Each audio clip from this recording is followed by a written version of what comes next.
Unang-una ganito, alam nyo yung mahaba dahil marami tayong dapat matutuhan. Gaya nung ginawa ni Pablo sa unang iglesia, sa 27 ng gawa. At ng unang araw ng sanglinggo, nang kami nagkakapisan upang pagputol-putulin ang tinapay, si Pablo ay nangaral sa kanila na nag-aakalang umalis sa kinabukasan at tumagal ang kanyang pananalita hanggang sa hating gabi. At may maraming mga ilaw sa silid sa itaas na pangkatipunan namin.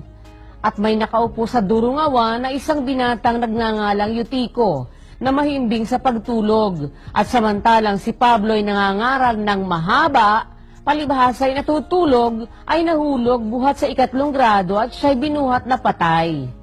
At nanaog si Pablo at dumapa sa ibabaw niya, at siya'y niyakap na sinabi, "Huwag kayong magkagulo sapagkat nasa kanya ang kanyang buhay."